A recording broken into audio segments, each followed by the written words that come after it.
उसने मन ही मन फैसला कर लिया था कि अब वह जैक को ऐसा सबक सिखाएगी जिसे वह कभी भूल नहीं पाएगा। उसने पहले उसे चालाकी से न्यूरोटॉक्सिन दे दिया, एक ऐसा जहर जो इंसान को पूरी तरह जकड़ देता है। दिमाग सब समझता है लेकिन शरीर बिल्कुल बेकार हो जाता है। जैक सब कुछ महसूस कर रहा था, उसकी आंखों में डर साफ दिख रहा था, लेकिन वह हिल भी नहीं पा रहा था। तभी जेनी ने धीरे धीरे एक छोटी चाकू उठाई जिसे उसने पहले ही गर्म कर रखा था, और उसके पास झुकते हुए उसके चेहरे पर एक अजीब सी मुस्कान आ गई। प्यार, पागलपन और गुस्से का खतरनाक मिश्रण।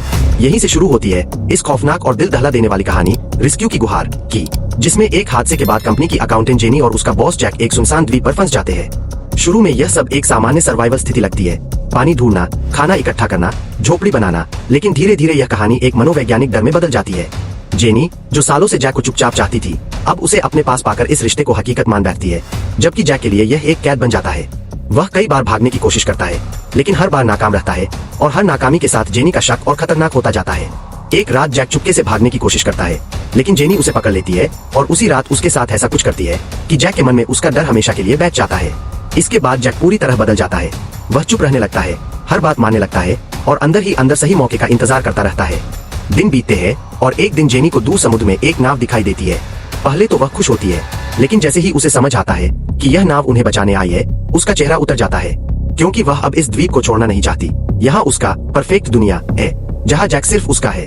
नाव किनारे लगती है और उसमें से उतरती है एना, जैक की मंगेतर। यह देखकर जेनी के अंदर जलन और डर दोनों एक साथ जाग जाते हैं। वह ऊपर से खुश होने का नाटक करती है, लेकिन अंदर ही अंदर एक खतरनाक प्लान बनाना शुरू कर देती है।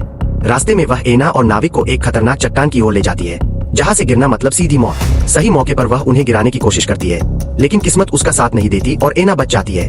इस नाकामी के बाद जेनी और भी ज्यादा बेचैन और अस्थिर हो जाती है। उसी रात उसे डरावने सपने आने लगते हैं कि एना जिंदा है और बदला लेने वापस आ रही है। वह पसीने में भीग कर उठती है, लेकिन खुद को समझाती है कि यह सिर्फ एक सपना है। अगले दिन कहानी फिर मोड़ लेती है, जब जैक समुद्र किनारे एक कटा हुआ हाथ पाता है, जिसमें एना की सगाई की अंगूठी होती है। अब सच्चाई उसे चुप नहीं पाती। वह जेनी से सवाल करता है, लेकिन जेनी पहले झूठ बोलती है, फिर गुस्से में आ जाती है, और आखिरकार दोनों के बीच एक खतरनाक खेल शुरू हो जाता है। यह अब सिर्फ बचने की लड़ाई नहीं, बल्कि दिमाग और ताकत की जंग बन जाती है। जेनी चालाकी से जाल बिछाती है, पीछे से हमला करती है और जैक को खत्म करने की हर संभव कोशिश करती है, लेकिन जैक भी अब पहले जैसा कमजोर नहीं रहा। वह किसी तरह बच निकलता है और भागते भागते द्वीप के एक अनजाने हिस्से में पहुंच जाता है, जहां उसे एक बड़ा और रहस्यमय बंगला दिखाई देता है। यह देखकर उसे हैरानी होती है कि इतने सुनसान द्वीप पर यह सब कैसे हो सकता है। धीरे धीरे उसे एहसास होता है कि जेनी उसे बहुत कुछ छुपा रही थी। असल में जेनी पहले ही इस बंगले को खोज चुकी थी। उसने एक दिन चुपके से एक नाव का पीछा किया था और देखा था कि कुछ लोग इस बंगले में सप्लाई देने आते हैं। उसने उनका पासवर्ड याद कर लिया और उनके जाने के बाद अंदर घुस गई। वहाँ उसने खाना खाया, आराम किया और कुछ हथियार भी अपने पास रख लिए। अब वही बंगला उसकी सबसे बड़ी ताकत बन चुका था।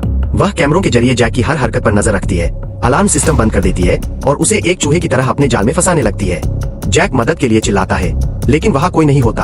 अचानक जेनी उसके सामने बंदूक लेकर आ जाती है। यह देखकर जैक टूट जाता है। वह घुटनों पर बैठकर अपनी जान की भीख मांगता है, अपने प्यार और पछतावे की बातें करता है और जेनी को समझाने की कोशिश करता है कि वे दोनों इस सब से बाहर निकल सकते हैं। कुछ पल के लिए ऐसा लगता है कि जेनी मान जाएगी। उसकी आंखों में नरमी आती है, लेकिन फिर उसका पागलपन हावी हो जाता है। वह इस द्वीप को अपनी दुनिया मान चुकी है, एक ऐसी दुनिया जहाँ सिर्फ वह और जैक रह सकते हैं, बिना किसी तीसरे के। लेकिन तभी एक छोटी सी चीज, एक गायब सजावट, उसे एहसास दिलाती है कि सब कुछ उसके कंट्रोल में नहीं है। हालात फिर बदलते हैं और आखिरकार जैक की किस्मत उसका साथ छोड़ देती है। जेनी अपने जुनून और सनक में उसे खत्म कर देती है। इसके बाद समय बीतता है और कहानी एक अजीब मोड़ लेती है। जेनी अब इस पूरे घटनाक्रम को एक नई कहानी की तरह दुनिया के सामने पेश करती है। लोग उसे एक बहादुर सर्वाइवर मानते हैं, इंटरव्यू लेते हैं, उसकी तारीफ करते हैं, और वह हर बार एक नई झूठी कहानी सुनाती है कि कैसे उसने अकेले संघर्ष करके अपनी जान बचाई। लेकिन सच्चाई कुछ और ही होती है। वह अब उसी द्वीप की रानी बन चुकी है, जहाँ कभी वह एक फंसी हुई लड़की थी। धीरे धीरे वह गोल्फ खेलना शुरू कर देती है और हर बार गेंद को मारते हुए उसे जैक का चेहरा याद आता है, एक ऐसा चेहरा जो अब सिर्फ उसकी यादों और उसके पागलपन का हिस्सा बन चुका है। यह कहानी सिर्फ एक सर्वाइवल स्टोरी नहीं है, बल्कि एक खतरनाक जुनून, एक तरफा प्यार और इंसान के अंदर छिपे अंधेरे की कहानी है, जो सही हालात मिलने पर बाहर आकर सब कुछ खत्म कर देता है, प्यार, भरोसा और इंसानियत तक।